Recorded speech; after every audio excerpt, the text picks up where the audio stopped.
Hello दोस्तों, मैं उमा शंकर आपको अपना चैनल ट्रिकी बाई विश्वगुप्ता में स्वागत करता हूं। दोस्तों, आज मैं झारखंड के मैट्रिक में पढ़ने वाले विद्यार्थियों के लिए यह वीडियो लाया हूं। यह वीडियो इसके लिए बहुत ही केयरफुल है, इसलिए आप वीडियो पर बने रहिएगा और हो सके तो मेरे चैनल को शेयर तथा सब्सक्राइब करना नहीं भूलेंगे दोस्तों। तो चलिए दोस्तों, आज मैं मैट्रिक के भौतिक प्रायोगिक परीक्षा 2023 का बहुत ही इम्पोर्टेंट क्वेश्चन लेकर आया हूं। इसीलिए मैट्रिक वाले विद्यार्थी से चुपके से ज़रूर देख लीजिएगा। अगर आपको प्रैक्टिकल में ज़्यादा नंबर लाना है तो इसे ज़रूर से ज़रूर देखिएगा और अपने दोस्तों को भी देखने के लिए ज़रूर कहिएगा। तो चलिए, आज मैं आप लोगों को फिजिक्स का महत्वपूर्ण 2 क्वेश्चन बताने वाला हूं। दोनों क्वेश्चन आपको फाइनल एग्ज़ाम में आ जाएगा और ये भी हमारा तरफ से 100% गारंटी है, अर्थात 100% पक्का इसकी वीडियो से आने वाले क्वेश्चन है।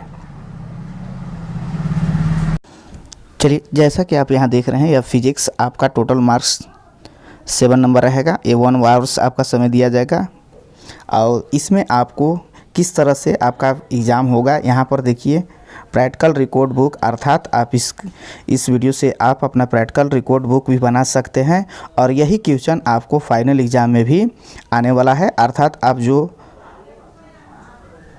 मैट्रिक के प्रैक्टिकल के एग्ज़ाम देने वाले हैं उसमें भी यह क्वेश्चन ज़रूर से ज़रूर आएगा। इसीलिए आप इसको फाइल को बना लें और बनाने के साथ ही यह कॉपी आप लेकर जाइएगा, जिसके माध्यम से आप इस एग्ज़ाम जो होने वाला है 8 फरवरी से होने वाला है उसमें आप अच्छी ढंग से लिख सकते हैं। इसके साथ ही आपको वाइवा भी 1 नंबर का दिया जाएगा। इसके साथ ही आपका प्रैक्टिकल परफॉर्मेंस, अर्थात आपको जो प्रयोग का कॉपी बनाना होगा जो आपका एग्ज़ाम में होगा वो उस पर भी आपको 4 नंबर का, तो टोटल आपको 6 नंबर का क्वेश्चन दिया जाएगा, अर्थात 6 नंबर आपको इससे मिल जाएगा। इसमें पहला क्वेश्चन है समांतर संबंध दिए गए 2 प्रतिरोधकों का समतुल्य प्रतिरोधक ज्ञात करना। इस तरह से यहाँ पर दिया हुआ है। इसके बाद अगला क्वेश्चन यहाँ देखिएगा, तो श्रेणी संबंध दिए गए 2 प्रतिरोधकों का समतुल्य प्रतिरोधक ज्ञात करना है। इसके बाद कह रहा है दूर स्थित वस्तु के प्रतिबिंबों को प्राप्त कर अवतल दर्पण की फोकस दूरी ज्ञात करना है। इसके बाद अगला क्वेश्चन यहाँ कह रहा है आयताकार कांच की सिल्ली से होकर प्रकाश की किसी किरण की गमन पथ को दर्शाए तथा आपतन एवं निर्गत कोणों को मापिए। इसके बाद अगला क्वेश्चन है दूर स्थित अवतल वस्तु को फोकस दूरी उसके उत्तल दर्पण की फोकस दूरी की ज्ञात करना है। इसके बाद अगला क्वेश्चन यहाँ कह रहा है किसी प्रतिरोधक के विभवांतर पर धारा की निरंतरता का अध्ययन करें तथा और प्रतिरोधक की माप को ज्ञात करें। इस तरह से है। इसमें से मैंने आपको बहुत ही महत्वपूर्ण जो आपको 2023 में आने वाला है इसमें से हम छाट कर दिए हैं, इसीलिए आप उसको ज़रूर से ज़रूर देख लीजिएगा और जितना हो सके उसको प्रैक्टिस ज़रूर कीजिएगा, क्योंकि यह क्वेश्चन आपके 2023 के प्रैक्टिकल के लिए बहुत ही इम्पोर्टेंट है। चलिए, अब हम आपको इसमें से महत्वपूर्ण क्वेश्चन को बताने वाले हैं जो आपको 2023 के एग्ज़ाम के लिए, अर्थात 2023 के लिए बहुत ही VVI क्वेश्चन है। तो यहाँ पर देख रहे हैं, यहाँ प्रयोग, सबसे पहले हम लोग प्रयोग का नाम लिखेंगे। तो प्रयोग 1 बना रहे तो 1 लिख सकते हैं। इसके बाद प्रयोग का नाम लिखेंगे। तो यहाँ पर देखिए प्रयोग का नाम लिखा हुआ है किसी दूरस्थ वस्तु का प्रतिबिंब प्राप्त कर अवतल दर्पण की फोकस दूरी ज्ञात करना। अर्थात हमको फोकस दूरी ज्ञात करना है, वो भी कौन से दर्पण में ज्ञात करना है। इसके लिए हमको आवश्यक सामग्री की आवश्यकता होगी। तो आवश्यक सामग्री में हम एक अवतल दर्पण लेंगे, दर्पण स्टैंड लेंगे। इसके बाद एक कांच का पर्दा लेंगे जिस पर उजला कार्डबोर्ड लगा होगा। 1 मीटर स्केल लेंगे। इसके बाद इसका सिद्धांत देखेंगे। तो सिद्धांत में यहाँ बताया गया है, सिद्धांत में बताया कि सबसे पहले दर्पण की फोकस दूरी को कई गुनी अधिक ऊंची पर स्थित वस्तु को अनंत पर स्थिर माना जाता है। इसके बाद कह रहा है मान लेंगे। इसके बाद कह रहा है अनंत पर स्थित बिंदु से आने वाले प्रकाश की किरणें समांतर होती है। इसके बाद अगला कह रहा है अनंत पर किसी वस्तु में आने वाले प्रकाश की किरणें दर्पण से परावर्तन के बाद दर्पण के सामने मुख्य फोकस की पर मिलती है, जिससे वस्तु का प्रतिबिंब उल्टा और छोटा प्रतिबिंब बनता है। इसके बाद अगला देखते हैं तो दर्पण के ध्रुव और फोकस की बीच की दूरी ही दर्पण की फोकस दूरी कहलाता है। इससे हमको पता चलता है। अब यह प्रयोग विधि में देखेंगे तो जो यहाँ पर आप डायग्राम देख रहे हैं इस तरह से आपको फाइल में बना लेना होगा। इस तरह से आप यहाँ पर बना लीजिएगा। इसके बाद देखिए ये आपका है यहाँ पर दिया हुआ है। इसके बाद यहाँ पर हमको किस तरह से इसको रखना है इसको बाद यहाँ देखेंगे। तो यहाँ पर बता रहे हैं अवतल दर्पण को स्टैंड में लगाकर प्रायोगिक टेबल पर रख लेंगे। इसके बाद किसी दूरस्थ पेड़ या भवन को वस्तु के ऊपर में चुनेंगे तथा दर्पण के मुख को उस ओर करेंगे। टेबल के किनारे 1 मीटर स्केल इस प्रकार रखेंगे कि यह दूरस्थ वस्तु के प्रतिबिंब पर रहे। इसके बाद इस तरह से हम जो देख रहे हैं इस तरह से कर प्राप्त कर सकते हैं। अब तीनों प्रयोगों से प्राप्त फोकस दूरी को औसत ज्ञात करने के लिए इसकी दर्पण की फोकस दूरी ज्ञात करेंगे।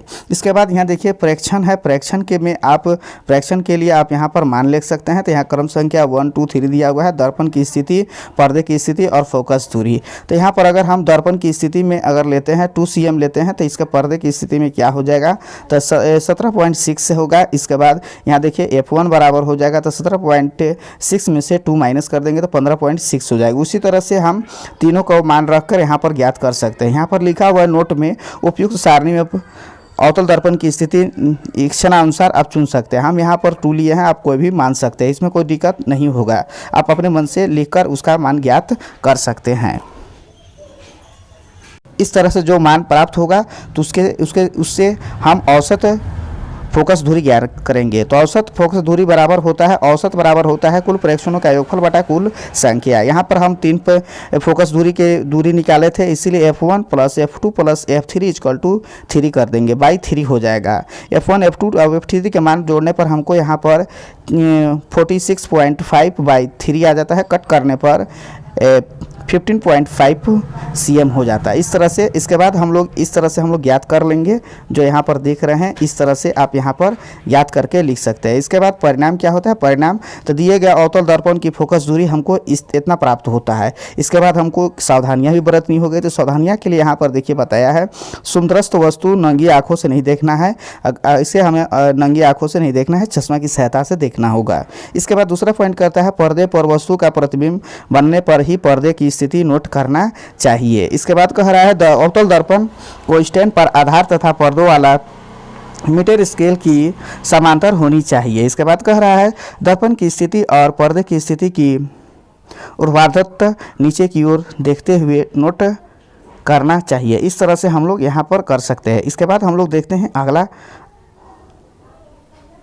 इसके बाद आपके लिए एक और प्रयोग लाया है, इसको भी आप देख लीजिए। प्रयोग नंबर इसका 2 लिखिएगा, यहाँ पर 5 दिया हुआ है। प्रयोग का नाम यहाँ देखिए, श्रेणी क्रम में संयोजित प्रतिरोध का समतुल्य प्रतिरोध ज्ञात करना। अर्थात आपको समतुल्य प्रतिरोधक ज्ञात करना होगा। शायद आपको मालूम होगा श्रेणी क्रम और पार्श्व क्रम। तो श्रेणी क्रम में हम लोग R इक्वल टू होता है R1 plus R2 plus R3 dot dot dot dot लिख सकते हैं। और पार्श्व क्रम में 1 बाई R इक्वल टू होता है 1 by R1 plus 1 by R2 plus 1 by R3 dot dot dot. इसी तरह से हम लोग देख सकते हैं। इसके लिए आवश्यक सामग्री की आवश्यकता है। तो आवश्यक सामग्री में नंबर 1 यहाँ दिया हुआ है।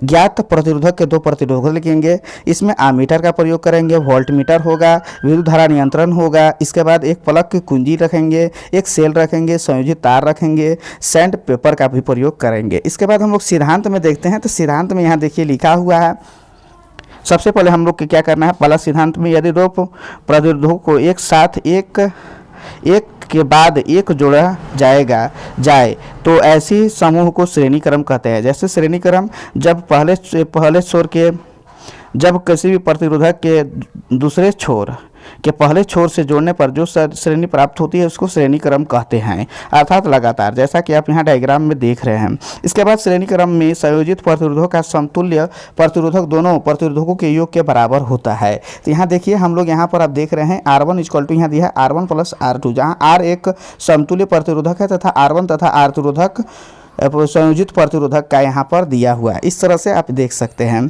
इसका प्रयोग विधि में जो डायग्राम देख रहे हैं यहाँ पर आप जिस तरह से देख रहे हैं, यहाँ देखिए ये के है, इसको कुंज कहते हैं। ये आपका RH है। इसके बाद यहाँ देखिए प्रतिरोधक R1, यहाँ R2 है, यहाँ पर देखिए वोल्ट मीटर है, यहाँ पर एमीटर है। इस तरह से यहाँ पर आपको दर्शा देना है। इसके बाद यहाँ पर आप जो देख रहे हैं, इसके बाद यहाँ जो देख रहे हैं यहाँ पर देखिए कुंजी धारा नियंत्रक अमीटर और दोनों प्रतिरोधों को चित्रानुसार श्रेणी क्रम में जोड़ेंगे, जैसा कि वहाँ पर जोड़ा हुआ था। वोल्ट मीटर को दोनों प्रतिरोधों के साथ समांतर श्रेणी में जोड़ते हैं। इसके बाद अगला कर रहा है प्रतिरोधों को ठीक से जोड़ने के बाद पलक कुंजी लगाएंगे और धारा नियंत्रक को इस प्रकार समायोजित करेंगे कि अमीटर बहुत हो जाए, छोटी धारा सूचित करे। इसके बाद अगला कह रहा है अमीटर और वोल्ट मीटर के पठन को नोट करेंगे, अपनी नोटबुक में कॉपी के लिखेंगे। इसके बाद कह रहा है अब धारा नियंत्रण को फिर से संयोजित कर धारा का मान बढ़ाएंगे तथा अमीटर और वोल्ट मीटर को पठन को नोट करेंगे। इस प्रकार धारा के मान को धीरे धीरे बढ़ाते हुए धारा और विभवांतर के मान को नोट करेंगे। इसके बाद सभी प्रयोग के नोट किए गए विभवांतर और धारा के अनुपात को निकालने का समतुल्य प्रतिरोधक निकालेंगे। तो समतुल्य प्रतिरोधक में समीकरण होता है R=R1 + R2 की सहायता से समतुल्य प्रतिरोधक R का सैद्धांतिक मान ज्ञात करेंगे। तो यहाँ देखिए प्रेक्षण में यहाँ पर बताया गया है, यहाँ पर हम लोग 6 विद्युत धारा और विभवांतर का मान लिए हैं, उससे समतुल्य प्रतिरोधक निकालेंगे। जैसा कि यहाँ देख रहे हैं, हम जानते हैं कि V=IR, अर्थात इसको हम शॉर्ट में याद करते हैं वीर। कोई भी बोलता है ओम के नियम से तो क्या याद करेंगे, वीर है। यहाँ पर देखिए तो वीर है, तो यहाँ पर हमको V=IR मिला। तो यहाँ पर हमको R निकालना है, तो R निकालेंगे तो V/I हो जाएगा, V/I हो जाएगा। उससे हम समतुल्य R निकाल लेंगे। तो यहाँ जैसे देख रहे हैं, यहाँ पर जो मान दिया हुआ है, यहाँ देखिए 0.1 I दिया हुआ है और V=0.131 दिया हुआ है। यहाँ पर जो आप देख रहे हैं यह आपका यहाँ पर एक गलत है, इसीलिए आप इस पर केयर न कीजिएगा। इस तरह से हम लोग यहाँ पर 2 से डिवाइड कीजिएगा, टोटल डिवाइड करने के बाद इतना नंबर आ जाएगा। इसके बाद हम इसको समतुल्य निकालना होगा। तो समतुल्य अर्थात औसत समतुल्य निकालना होगा। तो अभी फिलहाल पर ही वीडियो में बताए थे आपको कि औसत बराबर होता है कुल प्रेक्षणों का योगफल बटा कुल संख्या। जितना यहाँ पर R का वैल्यू दिया हुआ है उसको हम लोग यहाँ पर जो ऐड कर देंगे, और यहाँ देख रहे हैं टोटल नंबर कितना है 6। तो इसको हम डिवाइड करेंगे। डिवाइड करने के बाद यहाँ पर ऐड करने के बाद 18.5/6 कटने के बाद यहाँ पर 3.08 आ गया, अर्थात इसको हम 3 ओम का संकेत यहाँ होता है। इस तरह से हम ओम का संकेत दे सकते हैं। इसके बाद यहाँ पर रिजल्ट देखते हैं, परिणाम क्या होता है। तो परिणाम में यहाँ पर हम लिखते हैं समतुल्य प्रतिरोधक प्रायोगिक सिद्धांतिक मान के बराबर होता है। अतः श्रेणी क्रम में संयोजित प्रतिरोधक का समतुल्य प्रतिरोधक उन प्रतिरोधकों के मानों के योग के बराबर होता है, अर्थात इसको जोड़ने पर जो हमको मान प्राप्त होता है वो दोनों सेम होता है। इसके बाद हमको सावधानियाँ भी बरतनी होगी। इसके लिए हम लोग ने संयोजित तारों को सिरों को सैंड पेपर से अच्छी तरह से साफ कर लेंगे। इसके बाद परिपथ में विभिन्न अवयवों को जोड़ते समय भी जोड़े अच्छी तरह से कसेंगे। इसके बाद पलक कुंजी तभी लगाएंगे जब पठन लेना हो। इसके बाद पठन लेने के बाद